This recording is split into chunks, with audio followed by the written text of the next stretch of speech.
My name is Renee Colton.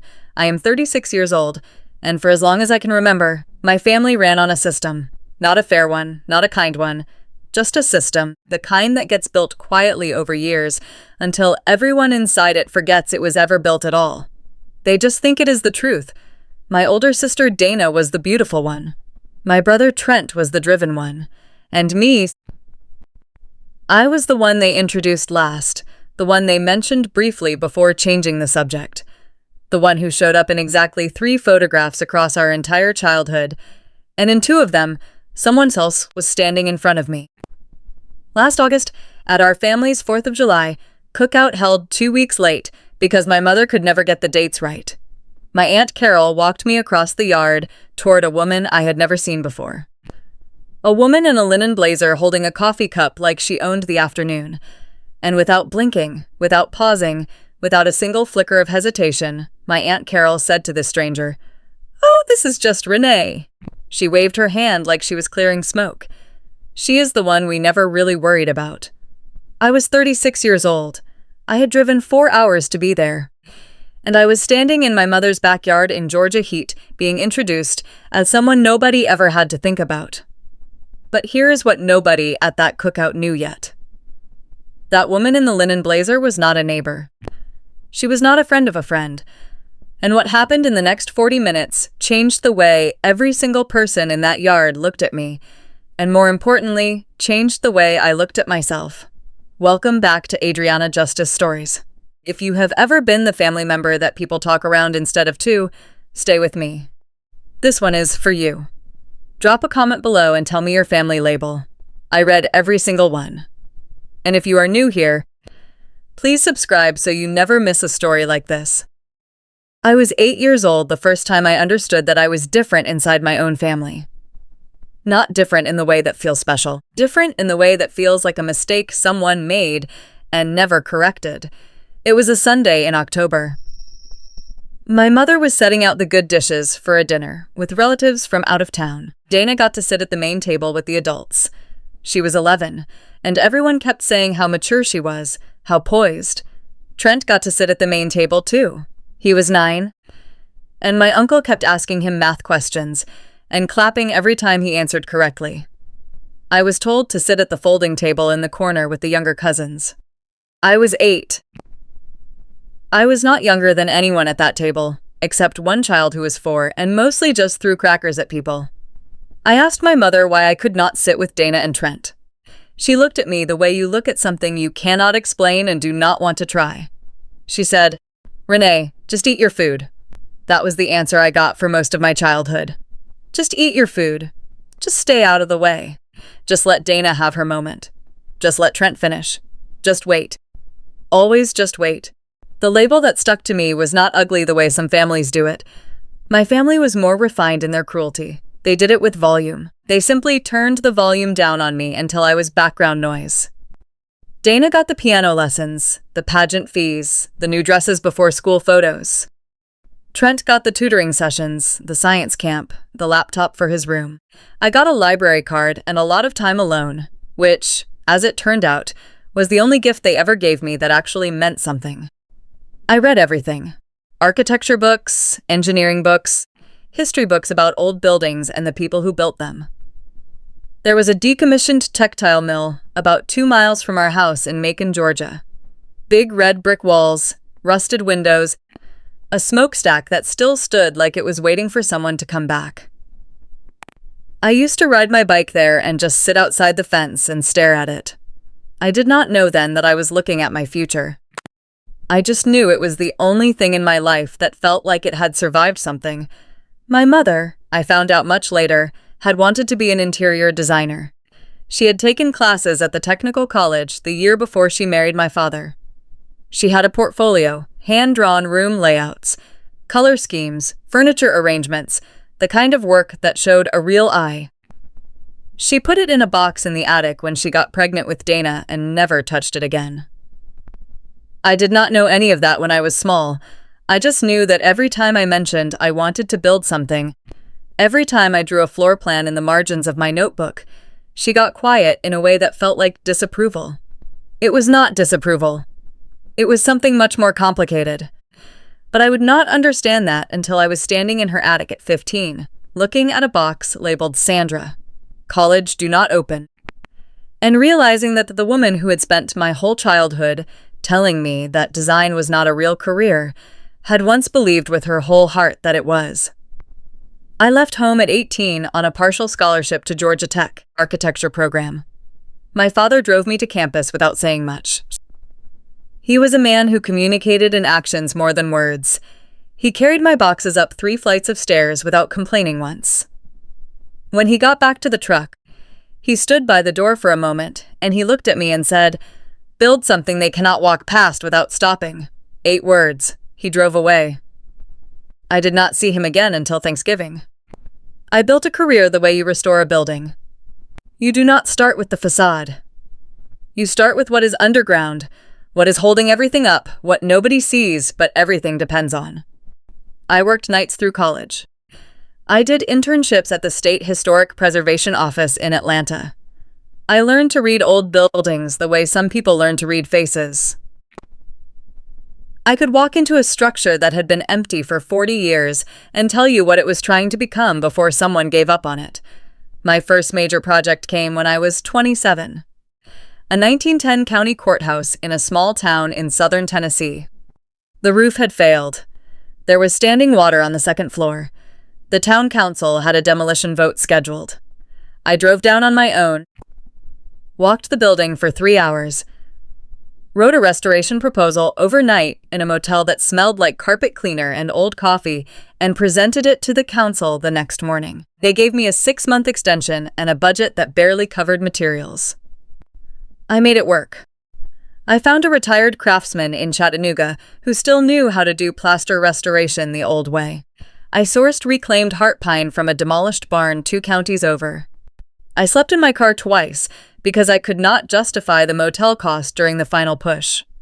The courthouse reopened on a Saturday in March. The town mayor cried at the ribbon cutting.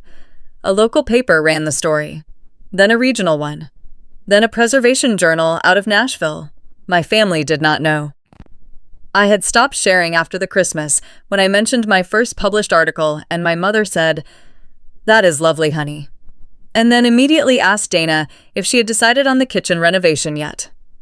By 32, my studio had 4 people and a waiting list. We specialized in the kinds of buildings other firms did not want.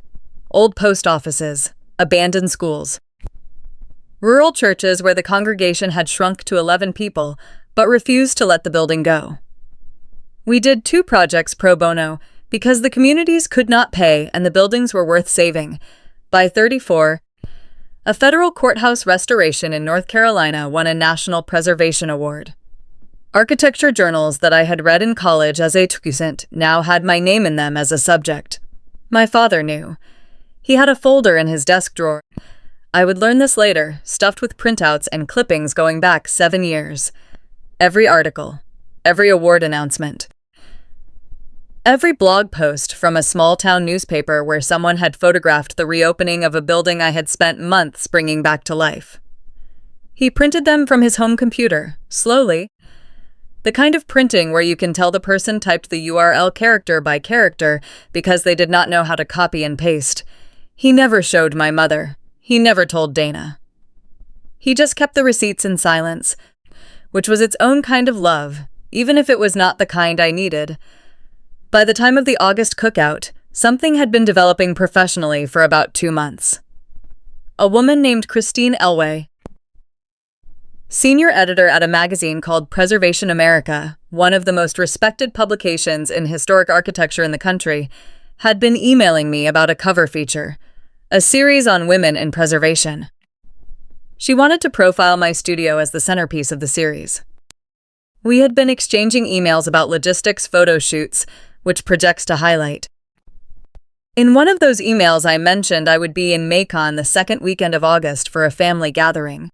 I told her there was a restored 1890s train depot nearby worth photographing if she was ever in the area. She wrote back, "I might just be. I did not think much of it. People say they will come and then they do not. That is just how the world works." I did not invite Christine to the cookout. I invited her to see a building. Those are very different things. I pulled into my parents' driveway at noon. The yard was already crowded. Folding tables covered in checkered plastic. A gas grill smoking at the far end. My uncle's truck parked sideways across the grass because he always parked sideways across the grass and nobody ever said anything about it. The greetings told the whole story in under 4 minutes.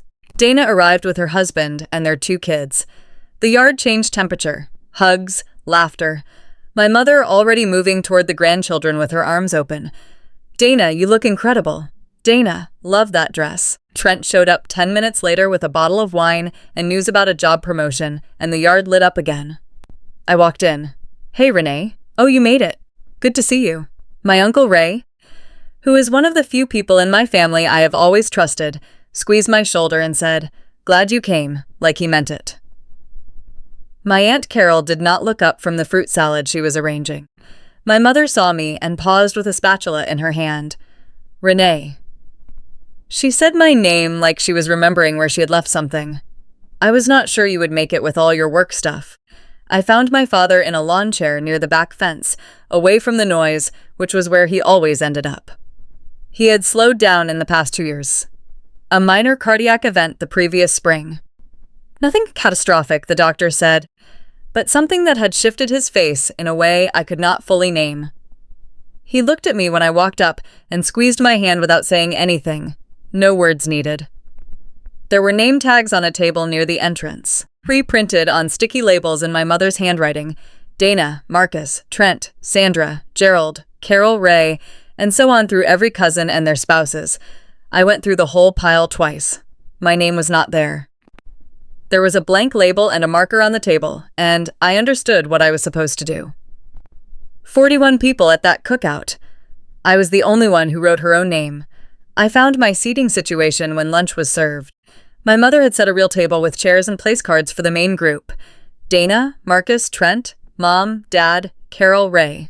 I walked the length of that table and checked. Not there. I ended up at the overflow folding table, with 4 cousins under the age of 12 and 2 who were teenagers looking at their phones. I sat between a 9-year-old boy eating a hot dog in what I can only describe as a structurally unsound way and an 11-year-old girl who asked me twice if I wanted to trade seats with her because I looked uncomfortable. She was 11 years old and she had more awareness than every adult at the main table. After lunch, someone brought out the photo albums. 3 thick binders my mother had kept for 30 years, organized by year with little captions in her handwriting underneath the plastic sleeves. This is where a family's real accounting happens. Not in what they say, but in what they choose to preserve. I counted.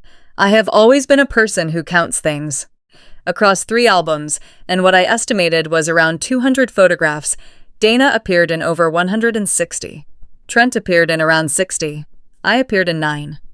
In 4 of those, I was partially behind someone else. In 1, there was a thumb over my face.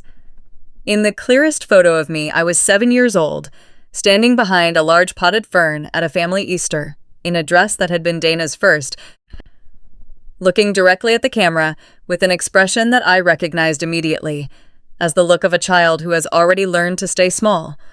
Nobody said anything.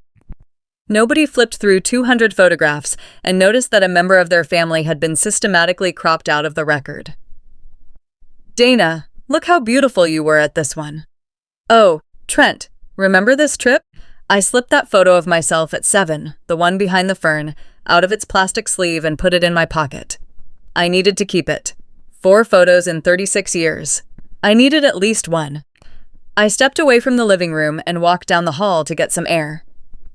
I ended up in my father's old study, which my mother had been using for storage since he retired. Boxes stacked everywhere.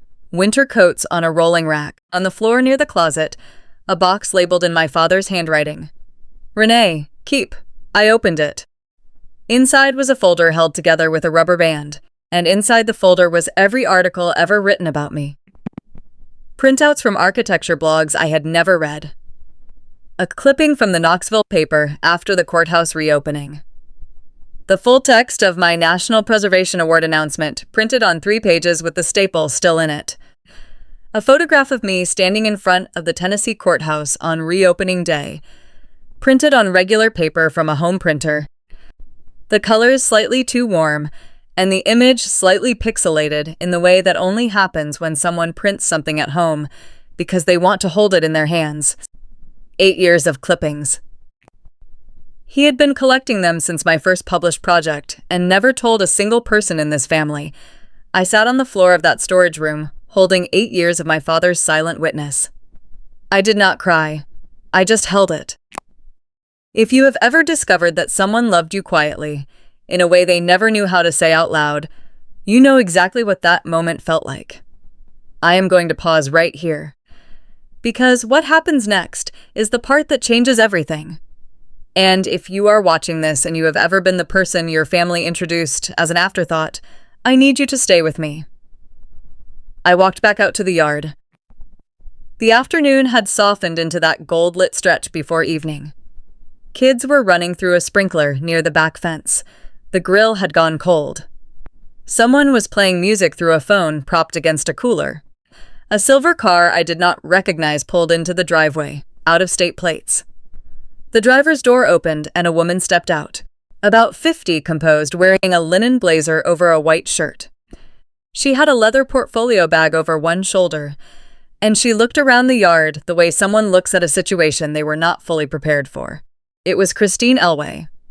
She had driven 90 minutes from her hotel. She saw me, walked across the grass, and said, "You actually came." She meant to the family gathering. "I told her I would be here," I said. She smiled. "I brought the layout proofs for the feature." She held up her portfolio. I also saw the train depot on the way in. "It is stunning." I looked across the yard. My mother cutting pie at the dessert table. Dana taking photographs with cousins. Aunt Carol circulating with a drink in her hand. "It is always a complicated time here," I said. "Come on."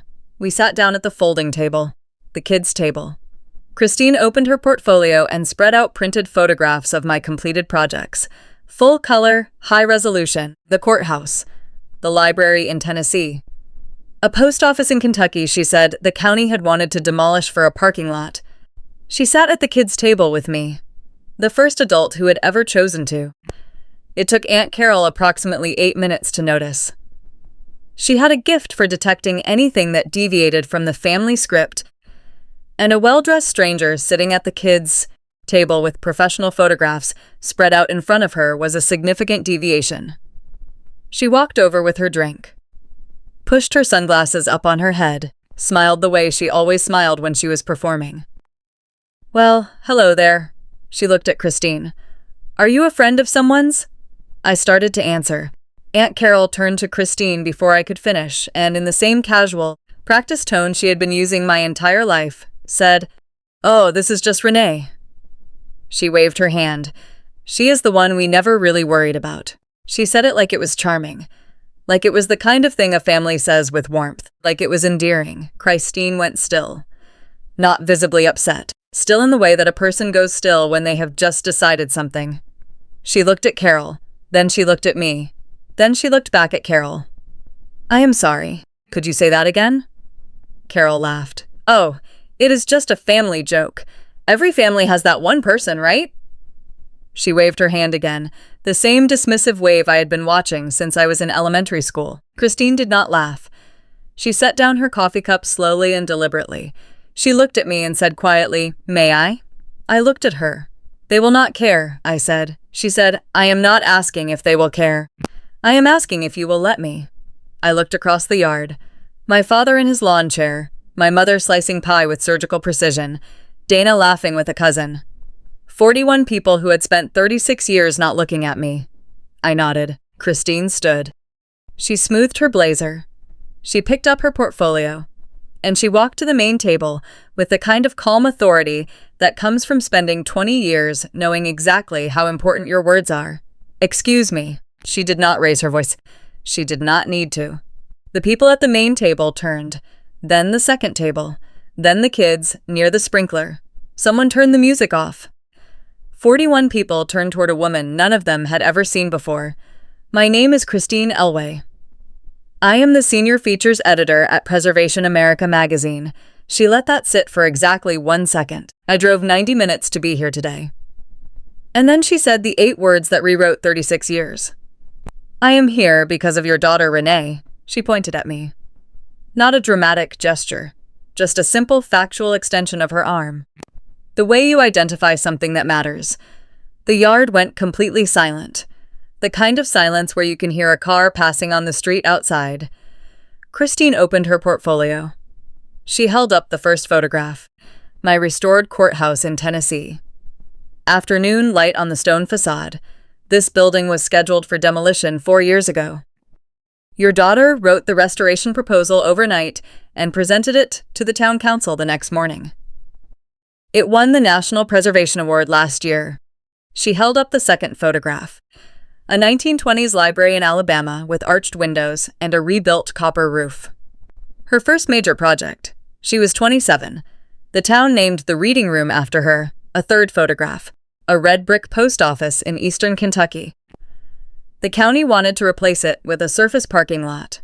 Renee found the grant funding, sourced the materials, and supervised the restoration herself.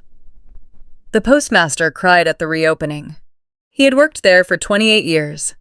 Christine set the photographs on the table. She looked at my mother, then at Carol.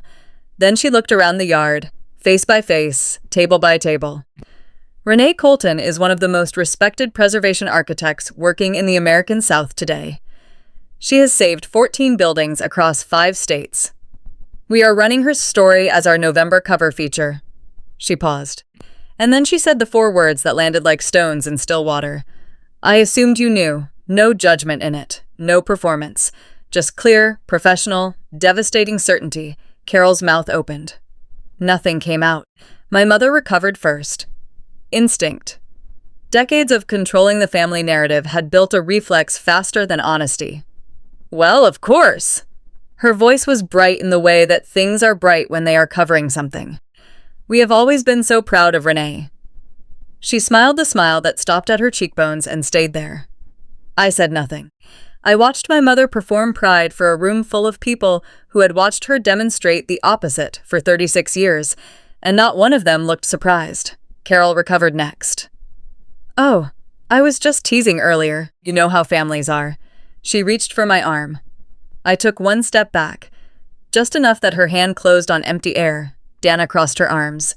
She was rewriting history in real time. I mean, we knew she did architecture work. She just never really talked about it. Nobody asked, I said. That is the point. Donna's eyes went wet, not from guilt, from the shock of suddenly not being the center of the story. My father had not moved from his lawn chair during any of it. He sat with his hands on his cane and his eyes on the yard. His face was wet. He did not try to hide it. Other relatives began to shift. 2 of my cousins, women around my age who had grown up inside the same family hierarchy, stood from their chairs and walked over to the kids' table and sat down near me. They did not say anything. They just sat close enough that I could feel the weight of them beside me. Samantha, a 17-year-old cousin I had met twice in my life, came across the yard with wet hair from the sprinkler and bare feet on the warm grass. She looked at the photographs on the table. She looked at me. She said, "Wait, they named a room after you?" I said, "Yes." She said, "That is the coolest thing I have ever heard. The simplicity of it. The pure, uncomplicated honesty of a teenager who had not yet learned to perform. Broke through something in me that I had been holding very carefully for a long time. My mother found me near the side gate about 20 minutes later. She had waited until the crowd thinned, until attention had scattered, until she could speak to me without witnesses. She had been doing that my whole life. Her voice was controlled, low. "Why would you do this to me? You brought a stranger here to embarrass me in front of my family." I did not bring her. She came to talk about my work, your work. She said it twice, your work. I sacrificed everything for this family, Renee. Everything I could have had, I gave up so you children could have a life. You gave that up when you got pregnant with Dana, I said. I know that. I found your portfolio in the attic when I was 15. The color left her face. All at once. You were good, Mom. You were really good. I kept my voice even. But that is not something I did to you. That is not something I should have to apologize for. She stared at me. There was no script for this moment. No way to make herself the center of it. No way to turn my accomplishments into her losses without everyone seeing exactly what she was doing. She turned and walked into the house. The screen door closed behind her. Jolene found me on the back porch. Dana. Sorry.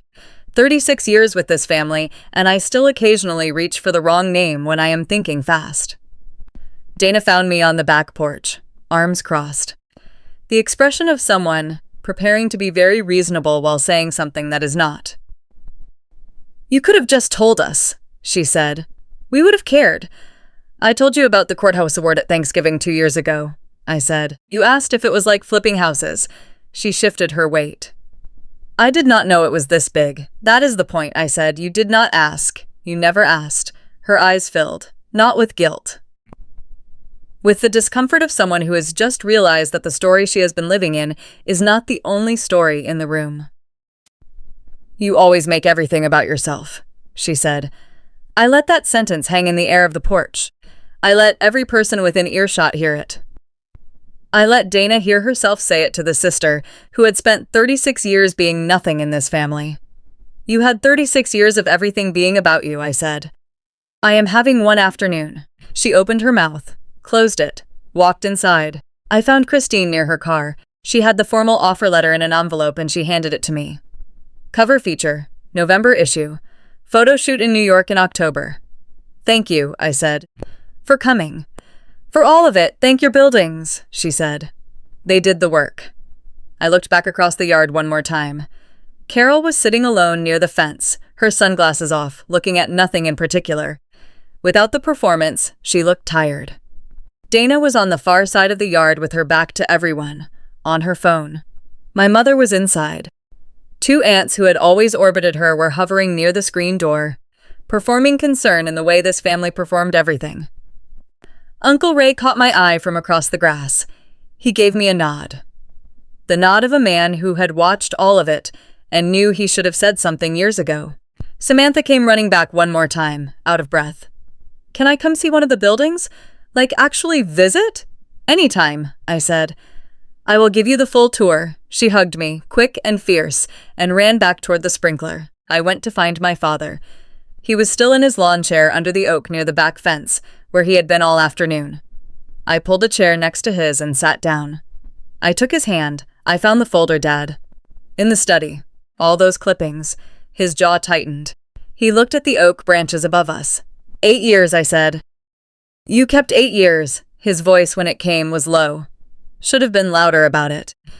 I reached into my back pocket and pulled out the photograph I had taken from the album.